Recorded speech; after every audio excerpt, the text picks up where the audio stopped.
मैं पहले आना चाहता था इस परिवार से मिलने के लिए,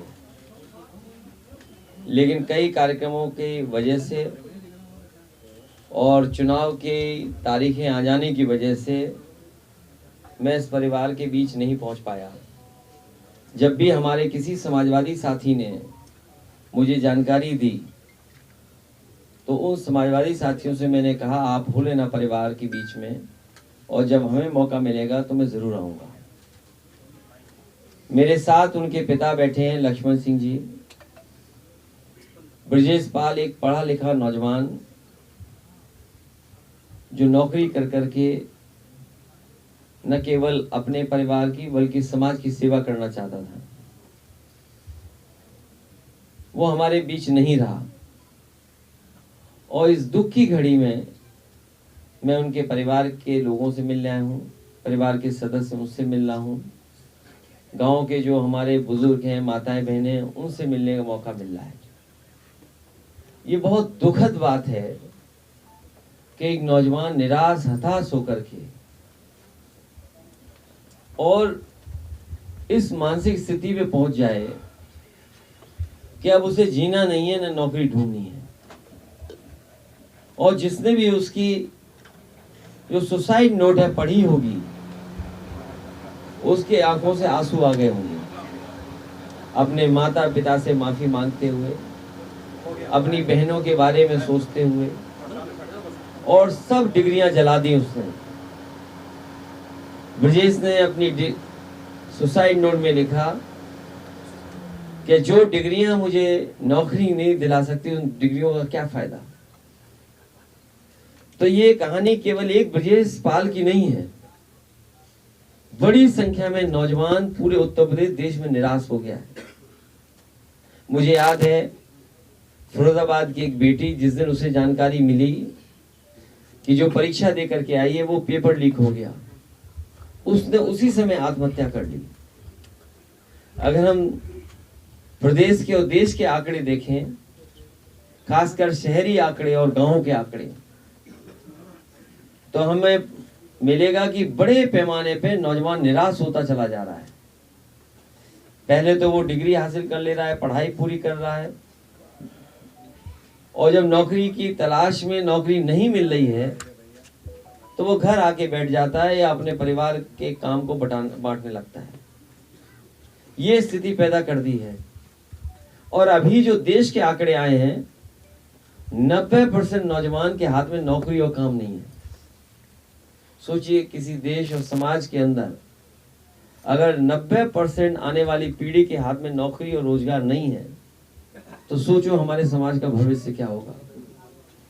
केवल नौजवान ही नहीं, जो एनसीआरबी के दिल्ली के आंकड़े हैं, वो आंकड़े ये बताते हैं कि 1 लाख किसान आत्महत्या कर चुका है पिछले 10 साल में। सोचिए, जिस देश का किसान और नौजवान निराश हो जाए और इस स्थिति पे पहुंच जाए, तो हमारा समाज और देश कैसे आगे बढ़ेगा। समाजवादियों को जब भी मौका मिला है सत्ता में रहने के लिए, उन्होंने काम करके दिखाया है। केवल यही क्षेत्र नहीं, पूरे उत्तर प्रदेश में जो कुछ समाजवादी सरकार में हो सकता था जनता के हित के लिए, वो समाजवादियों ने करके दिखाया।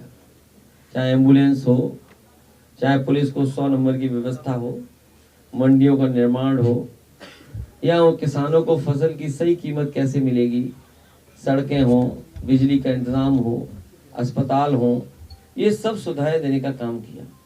और सुविधाओं के साथ साथ नौकरी और रोजगार के भी अवसर मिलते हैं। ये जो सड़क मिली है, मैं कभी कभी देखता हूँ कि जहाँ पर लोग रुककर खाना पीना चाय के लिए उतरते हैं, कई 100 नौजवान वो नौकरी पाए हैं। टोल पे भी नौकरी पा गए हैं। मंडी पूरी बन जाती तो नौकरी पा जाती, परफ्यूम पार्क बन जाता तो नौकरी पा जाती, मेडिकल कॉलेज और चलने लगता तो हजारों की संख्या में नौकरी मिलती है। आप लखनऊ का पीजीआई, आप लखनऊ का लोहिया इंस्टीट्यूट या सैफई का अस्पताल पता करेंगे। सैफई के अस्पताल में हजारों डॉक्टर, नौजवान जिनको पैरामेडिकल या और कोर्स की उन्हें नौकरी मिली है, हजारों की संख्या में। पीजीआई कब बना था? 10-15 हजार लोगों को नौकरियां मिली होंगी। लोहिया इंस्टीट्यूट है, 5-6 हजार लोग नौकरी पा रहे हैं। जो लखनऊ में मेट्रो बनी उसमें लगभग 2,500-3 हजार इंजीनियर नौकरी कर रहा है, और जब 2,500-3 हजार इंजीनियर नौकरी करेगा तो उसके आसपास और लोगों को भी नौकरी मिलेगी। SCL का बहुत बड़ा सॉफ्टवेयर ट्रेनिंग इंस्टीट्यूट बनवाया, उसमें पढ़े लिखे नौजवान जो हाई डिग्री और जिसको व्हाइट कॉलर जॉब बोलते हैं, जिनका पैकेज लाखों का है, 6,000 लोगों को नौकरी मिली। तो ये कुछ बातें मैं इसलिए बता रहा हूँ कि जब विकास होता है, जब काम होता है, तो लोगों को नौकरी और अवसर का मौका मिलता है। लेकिन इस सरकार में पिछले जितनी भी परीक्षाएं लिखी गई सब पेपर लीक हो गए। मेरे हाथ में नौजवान ब्रजेश पाल ने जो परीक्षाएं देने के लिए या एडमिट कार्ड बनवाए हैं, सोचिए कितनी संख्या मेरे हाथ में जो है। अगर मैं देखूं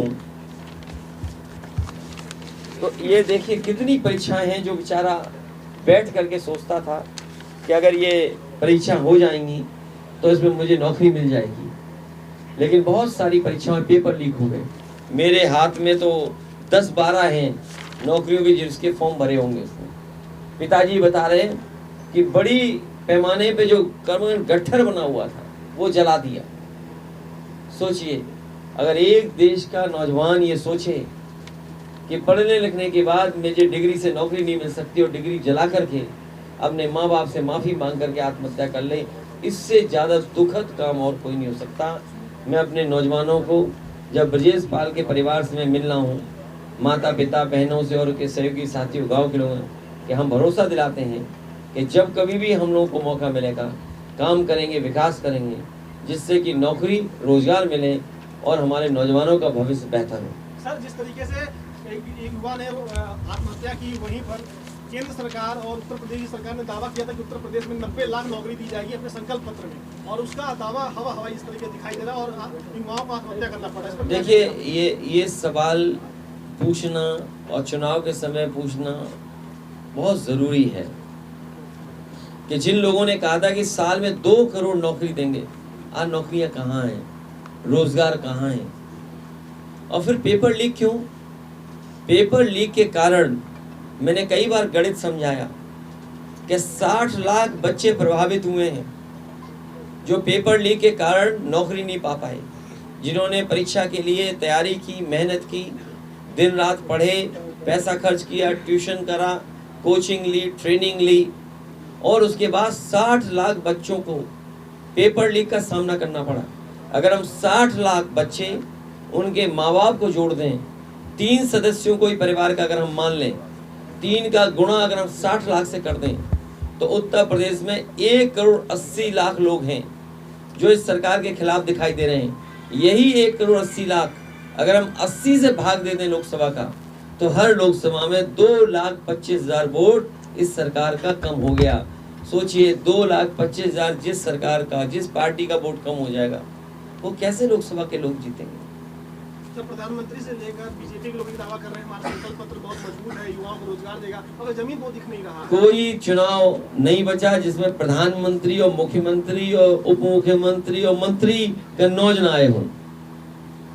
ये जितने लोग हैं आते हैं कन्नौज, विकास देख के कन्नौज से वापस चले जाते हैं, लेकिन कन्नौज का विकास नहीं करते। प्रधानमंत्री से लेकर के मुख्यमंत्री, उप मुख्यमंत्री, मंत्री और तमाम दर्जा प्राप्त मंत्री इसी एक्सप्रेसवे से चल के आते हैं या दूसरे साधनों से आते हैं, कन्नौज का विकास देखते हैं लेकिन कन्नौज का विकास नहीं करते हैं। तो सोचिए, जो केवल कन्नौज को अपने भरोसे पे छोड़ दें, ये तो एक क्षेत्र है, और भी क्षेत्र हैं इसी तरह के, और कोई चुनाव नहीं छूटा जब प्रधानमंत्री ना आए हो, मुख्यमंत्री ना आए हो। इस बार जनता उनसे सीधा सवाल पूछेगी कि हमारा विकास कहाँ है, विकास कहाँ खो दिया आपने? सर जी, क्या आज चुनाव लड़ने की घोषणा करेंगे आप? क्योंकि आपने कहा अच्छे दिन आएंगे तब करेंगे। समाजवादी पार्टी चुनाव लड़ेगी और बहुत जल्दी फैसला ले लेंगे कौन चुनाव लड़ेगा। क्या आप ही लड़ेंगे, दूसरा लड़ेगा? बहुत जल्दी फैसला होगा, इसीलिए मैं हर कार्यकर्ता नेता से मिला भी हूँ। हर कार्यकर्ता नेता से मैंने हाथ मिलाया अभी कन्नौज की विधानसभा के लोगों से। आप भी लड़ेंगे सब कोई लड़ेगा। आपको लेके कि अखिलेश जी हमारे यहाँ से चुनाव लड़े, जब तक हम राजनीति कर रहे हैं तब तक यहाँ हैं। बिल्कुल सही बात। और सोचिए परफ्यूमरी पार्क ये सड़क से निकलते हुए देखते होगे, ये मंडी देखते होगे, ये सड़कें जो हॉट मिक्स बनी हुई हैं, आपको पता ही लगा कब इस गांव में आ गए आप। नामांकन कब तक होगा सर? फिर नामांकन कब तक? नामांकन होगा और 2,25,000 तो ये नाराज हैं, लोधी समाज नाराज है, साके समाज नाराज है, क्षत्रिय समाज नाराज है, पाल समाज नाराज है, 2 लाख ये लोग नाराज हैं। सोचो कितने लोग नाराज हैं कन्नौज में अकेले।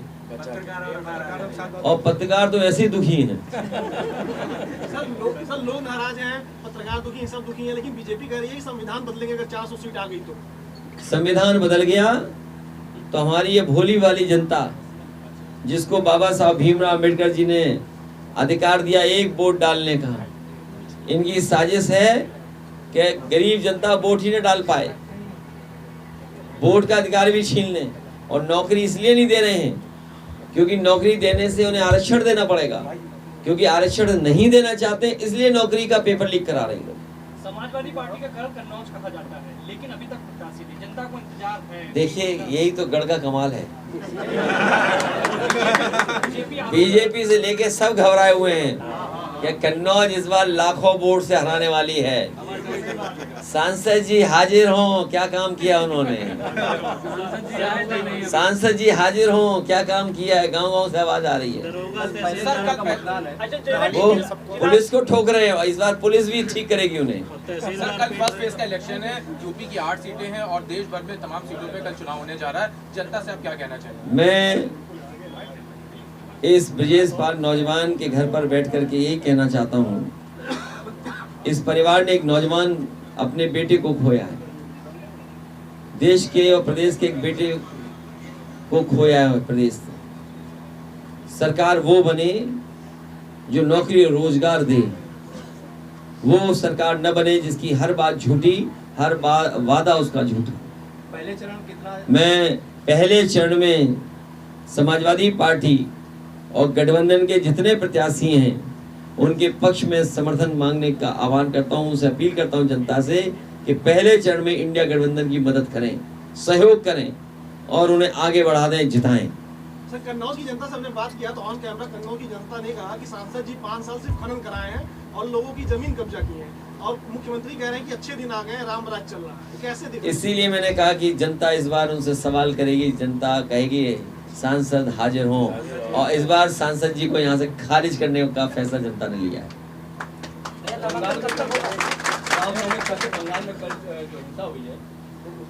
ये बीजेपी का गेम प्लान है। बीजेपी हमेशा दंगा कराती है और दंगा करा के समाज को बांटती है, लोगों के बीच में नफरत फैलाती है, जिससे हिंदू मुसलमान कभी जातियों के नाम पर, याद कीजिए ये कहते थे यादवों के काम हो गए। बताइए एक्सप्रेस वे पे कोई यादव की अलग से लेन है? अगर 100 नंबर बुलाएं तो यादव लोगों के लिए कोई अलग नंबर है? उस दिन मुख्यमंत्री जी सदन में कह रहे थे 46 में 56। बताओ आज तक नहीं बता पाए कि यादव कितनी नौकरी पाए हैं। फर्जी व्हाट्सएप पे चलाते हैं, फर्जी अखबार में छपवाते हैं। लेकिन सदन में जब मैंने पूछा कि अगर मुख्यमंत्री जी आपने कहा है कि 46 में 56 यादव हो गए एसडीएम, तो वो सूची हमें दे दीजिए।